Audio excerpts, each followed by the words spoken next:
Welcome. Today we're going to, so let me write that down. They tell us that y is 3 sec theta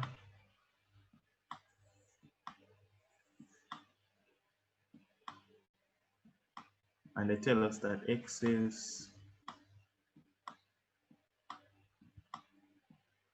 3 times theta.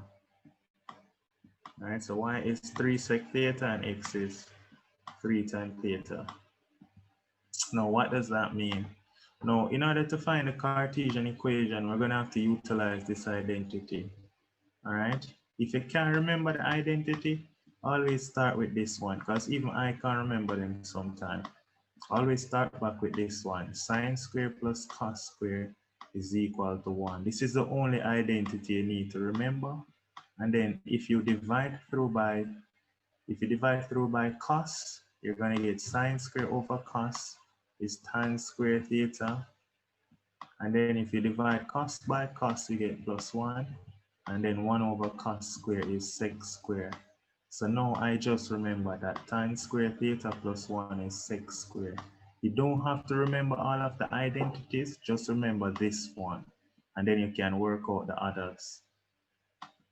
So we want to utilize tan squared theta plus 1 equals sec squared theta.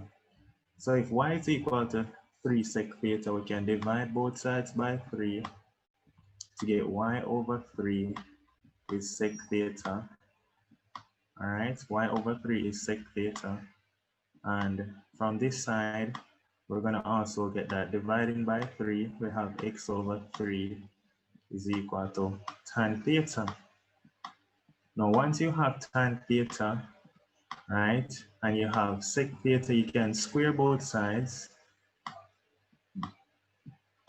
So you're going to get that x squared over 9 is equal to tan squared theta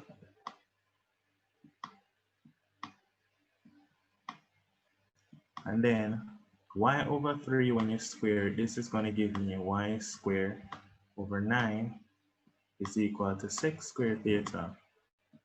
All right. But what is Cartesian equation? The Cartesian equation is how we're going to relate them. But guess what? Tan squared theta plus 1 is sec squared. So you can write that down. You can tell them that tan squared theta plus 1 is equal to sec squared. All right, we know this. So what does that mean for the question? That means for the question that tan squared, which is x squared over 9, so we can write that x squared over 9 plus 1 is going to be equal to y squared over 9. This is the Cartesian equation.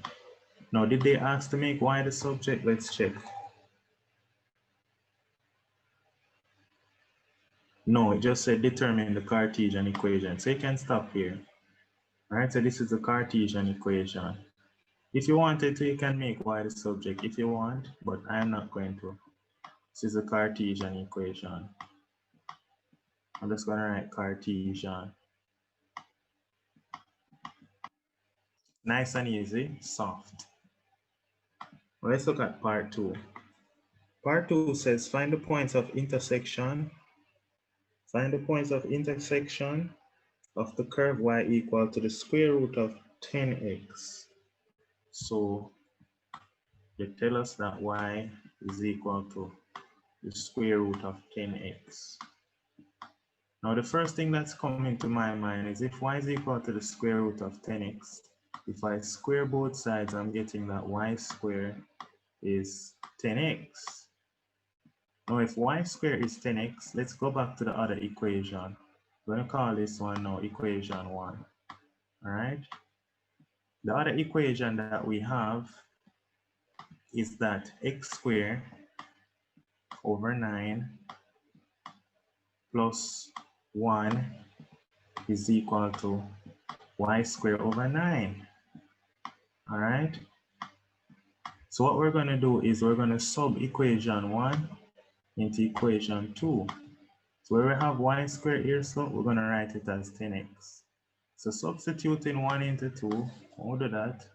Substituting 1 into 2, this is going to give us, we're actually going to have now x squared over 9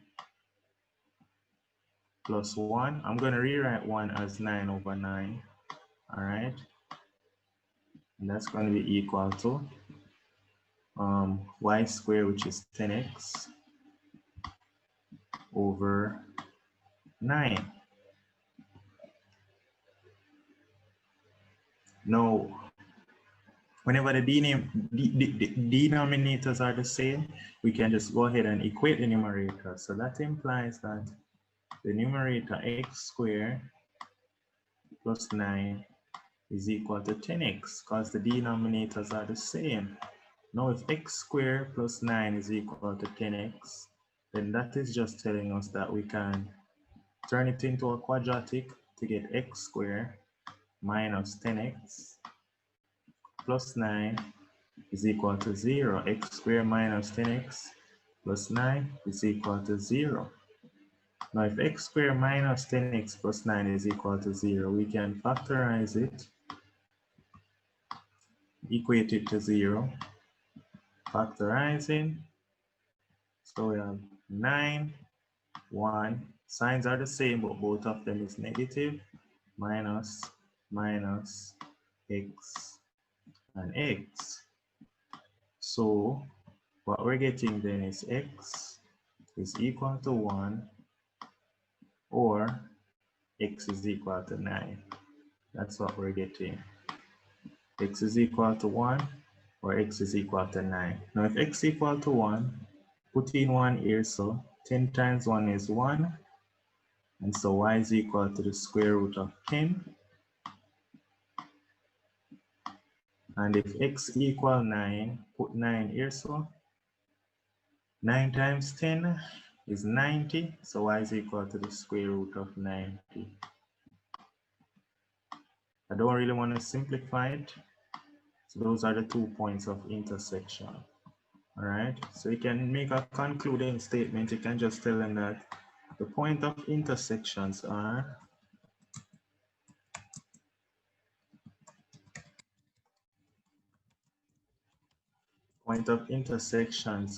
and you just give it to them. The point of intersections are 1 and the square root of 10 and 9 the square root of 90. Nice and easy, soft.